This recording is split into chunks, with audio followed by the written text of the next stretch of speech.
As we move deeper into 2025, I say this all the time, and I bet you guys are probably tired of hearing me say this, but again, your job is not safe. Your job is not secure. Don't trust them. Do not trust your paycheck ever under any circumstances. Your job will wine you, dine you, and divorce you. They will cast you off. It doesn't matter how well you perform. It doesn't matter how much they pay you. Doesn't matter how long you've been there. Tenure's not going to matter here. Only thing's going to matter with these companies will be the bottom line, especially if your company is a publicly traded company. Means that your company has stock for sale listed in the stock market. If that's your company, then your company has a board. That board does not give a crap about you. It doesn't even give a crap about the business owner, i.e., Steve Jobs. The board's only concern is to make the company look good in the public's eyes, great public perception, and to make the business valuable as possible. That's it. So, and I'm not going to dive into the explanation of this, but I remember in Apple, if you've ever seen the Apple movie, I think it's called Jobs, maybe, and it was his company. I believe he and Steve Wozniak started the company, and the board came in and they fired him. As a matter of fact, just as recent as a few years ago, and I'm sure it's still happening now. I don't watch the news as much as I used to. I remember the founder of Papa John's. If I'm not mistaken, he used a derogatory word, and he was fired. So, and I'm not getting into the whether he should or shouldn't have been fired, anything like that. I'm just making a point that the board, when these companies get boards, they will let you go to protect the image of the company, the best interest of the company. That's what boards do. So, if you're making too much money, sure, you're probably not the owner or anything like that, but if you're making too much money and the board wants to cut, okay, so we didn't hit the projected revenue targets for this quarter, but we were way over budget on our labor costs. Guess what they're going to start doing? They're going to they're going to come up with efficiency of departments. DOGE, Department of Government Efficiency, you know what that means? Get the scissors out. We're cutting a bunch of stuff we don't need. And companies do the same thing. This is not a new concept. Companies will come out and cut you. They will cut you tremendously so that they can get their numbers down so that they can get their value up. So I got a comment from one of my, if you guys saw in the video, one of my viewers. And by the way, if you guys have questions or comments, you're welcome to drop it. Just be nice about it. Be respectful. If it's something that's definitely not needed, unnecessary, you're coming with the 90% mindset and just being a jerk about it, I will block you from the channel. I don't deal with it. I don't tolerate it, and I won't allow my subscribers, the community, to have to deal with it. So if you put something stupid there, you will be blocked. We won't deal with you again. Now you know. So he was mentioning that he was making 100 grand, and he was making 100,000. In fact, if this is an invitation to you, if you're out there, you ever want to do one of the videos, want to come on one of the videos, you're welcome to come in. We could break it down a little more. But he was talking about, and you can read his comment in the comments under one of the previous videos. I think it was the one I was doing a video review about the young lady who recorded her TikTok firing. Why would you do that? I don't know. I mean, you could do it privately just in case something happens, but do it and share? So, but that's just the world we live in. I don't know. But, so, she got fired from one job and got another job as a TikToker that day, I guess. I don't know. But good for her. So, and he was talking about he was making, 100 grand. And he was doing this work. Then all of a sudden, there was someone else in. They hired him to train them, and he was gone. Just in a matter of days, he was out of there. And the person he trained, imagine that, first of all.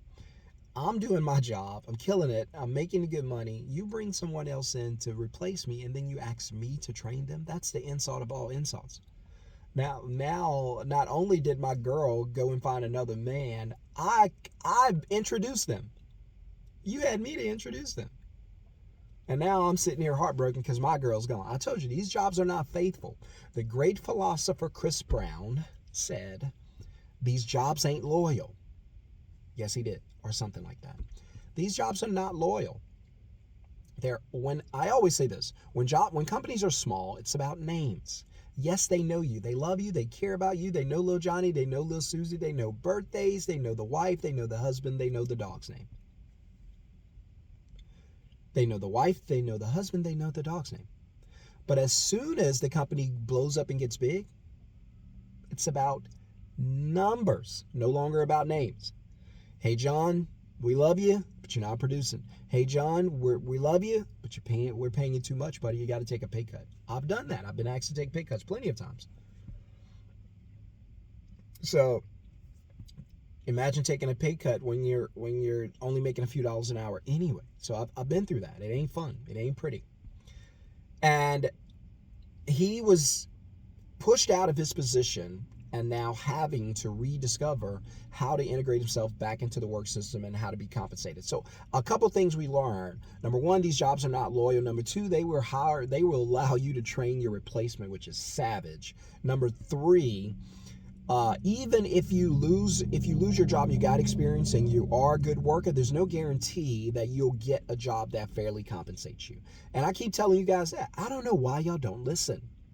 You guys, some of you are not good listeners. I keep telling you over and over again that, like the insane guy in the movies on top of the hill that nobody wants to listen to. He's got a little bit of a radio signal, and he's saying the world's going to end, and nobody's listening to this guy. But he happens to be the only guy who knows what he's talking about, right? And I'm sitting here and I'm over and over and over all year saying, hey, don't trust these jobs. They're not safe. Hey, don't pile money in a bank account. That's a bad idea. You stack money in a bank account. You blow through the money. It does not come back to you. You have 1,000, you spend 1,000, it's zero. Whereas if you get cash flow, you spend 1,000 returns. I'm just telling you, I need to do a video. I've been thinking about doing this video about why cash is not king, because people keep saying that. Cash is not king. People keep saying credit is king. Credit is not king. There is a kingdom, and I need to do a video about it. And if you guys want to see that video, put a number 1 in the comments. Let me know you want to see it. But these jobs are not safe. They're not reliable. They're not secure. They're not going to be there tomorrow. There are so many things. Remember when your parents and grandparents had jobs? No one was trying to take their job. Now you have technology, you have immigration, you have processes and systems, you have kids or young adults on the other side of the globe in Indonesia who could do your job for pennies on the dollar. And you think you can compete with that?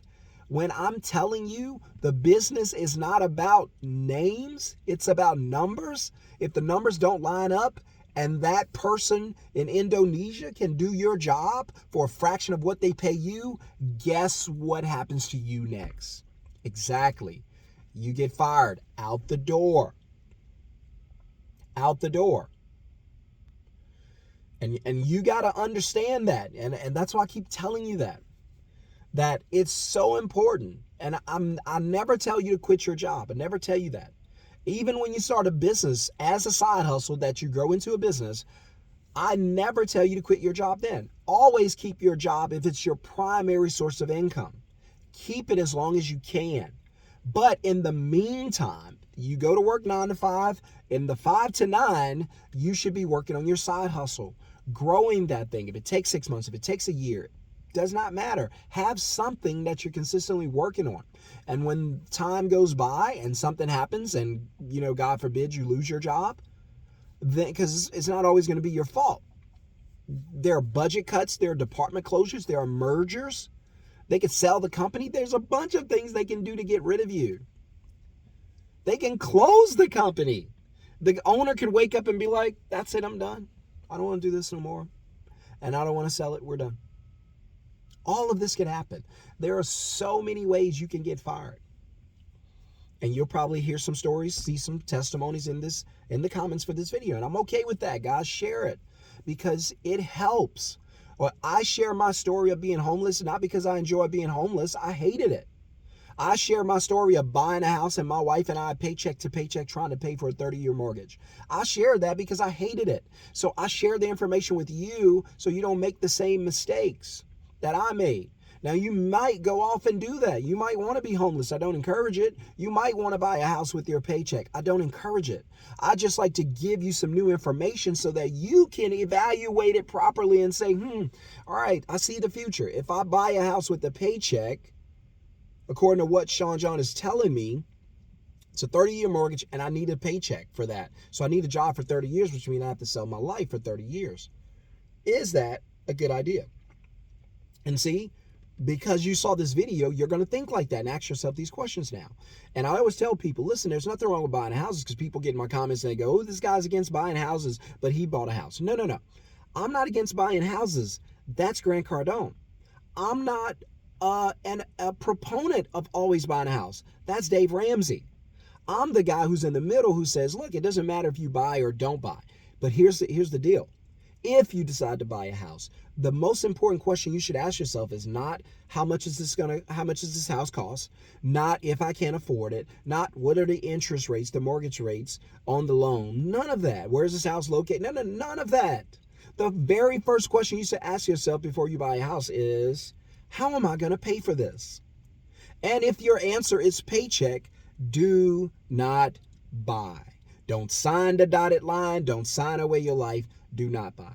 I'm sitting in a brand new neighborhood right now, the Goodland in Texas. And I don't know if it's called Goodland. I'll just call it the Goodland. I'm from the South Louisiana, right? We put all the words together. This is Goodland. And they're building my house. I could turn my shoulder right here, see my house right now. They're doing some painting inside. My house is right there. And we bought a house, sold the house, and now we're building a new one. But what we learned from the first house is don't use your paycheck to buy a house. And so we sat out for about 2 or 3 years. And whenever the business grew, my middleman business grew enough to make enough money consistently to buy a house, then we bought that house. I'm sitting in front of a lot of empty properties, beautiful, beautiful, amazing neighborhood, lakes on both sides of my house. I'll show you when we get it developed. Beautiful master plan neighborhood, amenity center, parks, beautiful lakes, walking trails, the whole nine. I'm here in Dallas. There are no mountains, but we got the hills way in the back. I can see the hills, beautiful hill. I know that view will be gone whenever the houses are built, but we do have upstairs, so we should have a great view of the lakes. And we bought this house with cash flow from a business. That's why I tell you, the first thing you should ask yourself is, how am I going to buy the house? Right? So just know that jobs are not safe. That's all I'm trying to tell you in this video. Right? Jobs are not safe. They're not reliable. They're not trustworthy. They're not going to be there. If you continue to wake up every morning and go to your job and it continues to govern and manage your whole life, in fact, your lifestyle is built around your paycheck, it simply means that you can only do in this lifetime whatever your paycheck says you can do. That's it. You want to buy that Mercedes? Does your paycheck say you can get that? No. You want to live in that 2-story, 4,500 square foot home? Yeah. What does your paycheck say? It says I can't do it. It says I get a 1,200 square foot apartment. It's whatever your paycheck says. You're limited by the paycheck. All I'm telling you is, wouldn't it be a better idea if you set yourself free from that paycheck? Wouldn't it make more sense if you had financial freedom, you didn't have to live paycheck to paycheck? Wouldn't that be better? I think it would. You tell me. Right? And so what I'm going to be doing is I'm going to be teaching you guys how to do it. I'm going to be teaching you how to start a business using only your phone. I do 3 things in my company. I'm telling you how I bought this house. This is the secret sauce right here. I book customers, I take deposits, I dispatch. Book, deposit, dispatch. I book, deposit, dispatch. That's all I do. Now, what does that mean? Well, 3 things I want you to do. I want you to choose an industry.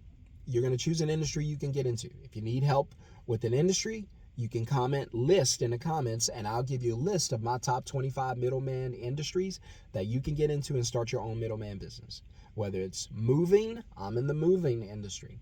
Website design, I partner with someone in website design. Home cleaning, garage cleaning, delivery, vehicle detailing, window tinting, TV mounting, painting, heating and AC repair. The list goes on and on and on. You can choose any industry. You're just going to middleman the industry. That's why you can literally choose anything that's a service, because you don't actually do the work and you don't have to know how, right? Because you're never going to do the work anyway. You're going to partner with companies who do the work. So say, for instance, you choose home cleaning service. And you go, well, Shon, I have no idea how to clean a person's home. Don't worry. You don't need a mop. You don't do the homes. Here's what you're going to do. You're going to partner with other home cleaners who have the material and the experience. You're going to partner with them. You're going to find customers for them, book the customer, just like I said. Then the customer is going to pay you a deposit. That deposit is going to go in your bank account. And then you're going to dispatch the work to the actual cleaning company who's going to go out and actually do the work, not you. In fact, you don't have to leave your house. In fact, you don't have to leave the beach. You don't have to leave vacation. You still make money. It's completely hands off. And then we automate it after you learn what you're doing. We're going to automate your business to where you're hands off completely. You work about 1 hour a week and your business continues to make money.